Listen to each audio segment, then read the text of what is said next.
والا معاملہ، state bank کا جو مجوزہ خود مختاری بل قانون جو آنا ہے، اسٹیٹ بینک حکومت کو جواب دے رہے گا نہ پارلیمنٹ کو.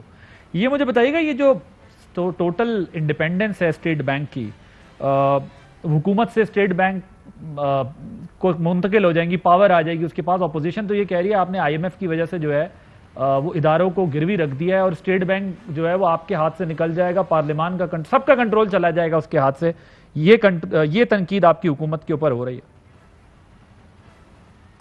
دیکھیں، اس کے اندر پہلی تو شروع میں یہاں سے کروں گا کہ ملک کے سینٹرل بینک کے پاس ایک بڑی حد تک خود مختاری ہو، یہ ایک اچھی چیز ہے. اور دنیا کا تجربہ یہ دکھاتا ہے کہ جہاں پر سینٹرل بینکس جو ہیں، جو پاکستان کا اسٹیٹ بینک ہے، ان کے پاس اگر ایک کافی حد تک خود مختاری ہو تو وہ ملک کی معیشت کے لیے اور لوگوں کی فلاح کے لیے بہتر ہوتا ہے. تو یہ موو تو ہے صحیح ڈائریکشن کے اندر. ہم نے دیکھا ہے کہ جب سیاستدان مکمل طور پہ کنٹرول کرتے ہیں تو کس طریقے سے پچھلے دور کے اندر اربوں ڈالر اڑا دیے گئے صرف کہ ایک فائنانس منسٹر کی انا کا سوال تھا، انہوں نے کہا میں نے روپے کی قیمت نہیں بدلنے دینی. اور اب کی ان کی اپنی حکومت ہوتے ہی جب فائنانس منسٹر بدلے اور اسحاق ڈار کی جگہ مفتاح اسماعیل آئے تو انہوں نے فوری طور پر اس پالیسی کو ترک کر دیا اور روپے کی قیمت نے گرنا شروع کر دیا. لیکن یہ اس میں کوئی شک نہیں، ایک اتنی اہم جب قانون سازی ہوتی ہے تو اس میں بحث طلب اور ایک سے زیادہ رائے ہوتی ہے.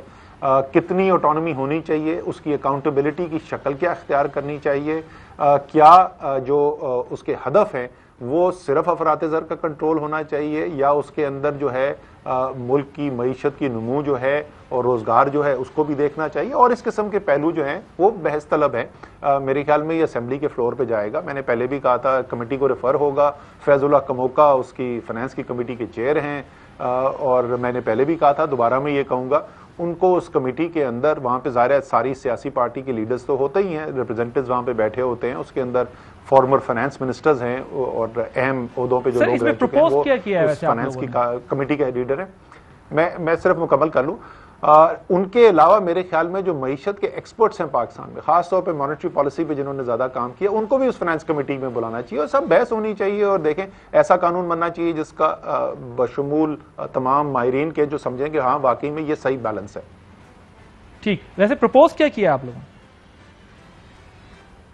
دیکھیں پروپوز تو وہ پوری آپ نے پڑھ لیا ہے، اس کے اندر جو میکنزم دیا ہوا ہے اور جو چیزیں دی ہوئی ہیں اس کو میں اس پہ کامنٹ کرنے سے اعتراض کرتا ہوں، کیونکہ بہتر یہ ہے کہ گورنر سینٹرل بینک یا فائنانس منسٹر جو ہے وہ جو پوائنٹ آف ویو ہے اس کو ٹھیک طریقے سے ایکسپلین کرے. وہ جب ہر شخص بولنا شروع ہو جاتا ہے نا تو اس سے کنفیوژن ہی پیدا ہوتا ہے. ویسے اس پہ آپ کی رائے کیا ہے جو کچھ بھی پروپوز کیا گیا؟ ایک تو آپ نے کہہ دیا نا بحث ہونی چاہیے، بحث ہونی چاہیے. میں نے آپ کو بتا دیا کہ میرے خیال میں کون سے ایریاز ہیں جہاں پر بحث کی ضرورت ہے اور بحث بنتی ہے. ٹھیک ہے نا، وہاں ایک سے زیادہ رائے ہو سکتی ہیں، لیکن میرے خیال میں وفاقی وزیروں کو ٹی وی پہ آ کے اپنی انفرادی رائے جو ہے نا وہ داغنے سے گریز کرنا چاہیے. اچھا چلیں، ایک طرف تو ظاہر ہے یہ بات آپ نے کی ہے کہ اپنی رائے داغنے سے گریز کرنا چاہیے، لیکن ہوتا یہ ہے کہ باقی تمام معاملات کے اوپر کرتے ہیں، جہاں پر وزراء پھنستے ہیں وہاں پہ کہتے کہ یہ دیکھیں ہماری ڈومین نہیں ہے. ایسا نہیں ہے، ایسا نہیں ہے، دیکھیں ایسا نہیں ہے. آپ میرے پرانے جتنے مرضی بیان اٹھا کے دیکھ لینا، تو میں کبھی بھی جو میں نے میٹنگ کے اندر پوزیشن لی ہوئی ہوتی ہے وہ کبھی بھی میں ٹی وی پہ آ کر نہیں بولتا کہ نہیں میں نے تو اس میٹنگ میں یہ کہا تھا. یہ ٹھیک نہیں ہے. کلیکٹیو ڈیسیژن میکنگ ہوتی ہے، اس کا مطلب جو وہاں پہ قانون رکھا ہوا ہے اسد عمر اس میں برابر کے شریک ہے. بالکل ٹھیک. سر بتائیں مہنگائی کا کیا کریں گے؟ 15.3% پر پہنچ گئی ہے. گزشتہ ہفتے بھی مہنگائی جو ہے وہ 0.6% اضافہ ہوا. یہی صورتحال رہی رمضان میں کیا ہوگا؟ باقی بھی باتیں ہوتی ہیں، جی چینی چلی گئی، گندم نہیں ہے. مہنگائی کا کیا کر رہے ہیں؟ مہنگائی تو آپ اپوزیشن کو ایک طرف بھی کر دیں، تو اس مہنگائی کا کیا کریں گے؟ یہ تو آپ کی سب سے بڑی اپوزیشن ہے اس وقت. ہے ہی صرف سب سے بڑی نہیں، اپوزیشن ہی صرف یہ ہے. باقی تو وہ کیا میں نے ٹویٹ میں کہا تھا پی ڈی ایم تباہ دے، تو وہ تو فارغ ہیں، وہ اپوزیشن نہیں ہے. اپوزیشن ہے ہی یہی جو لوگوں کی فلاح کے لیے کام کرنے ہیں، جو مہنگائی کے اوپر کام کرنا ہے. رمضان کے لیے جی دیکھیں، ایک تو عمومی طور پر افراط زر کو نیچے لانے کے لیے، اور یہ اگر آپ دیکھیں کل کی بھی جو رپورٹ ہے جو پاکستان بیورو اسٹیٹسٹکس کی ایشو ہوئی ہے، وہ جو ہفتہ وار جو سینسٹیو پرائس انڈیکس ایشو ہوتا ہے، اور اس کا اگر آپ مطالعہ کریں تو آپ کو نظر آئے گا کہ زیادہ تر جو اضافہ کی وجہ بن رہی ہے وہ اشیاء خورد و نوش ہیں، اس کی وجہ سے زیادہ اضافہ ہو رہا ہے.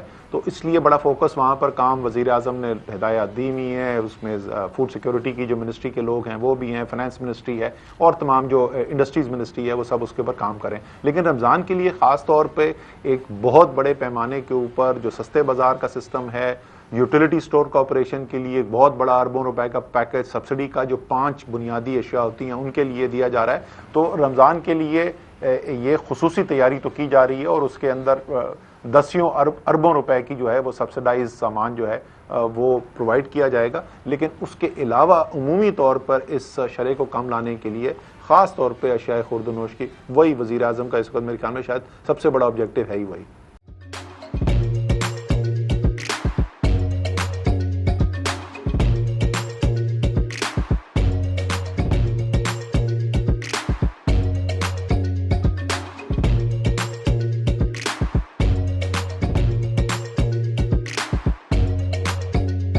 Instead of saving up for a new toy or a trip to Disney World, a 7-year-old بدلاً من توفير لعبة جديدة 来自阿拉巴马州的一名7岁女孩没有花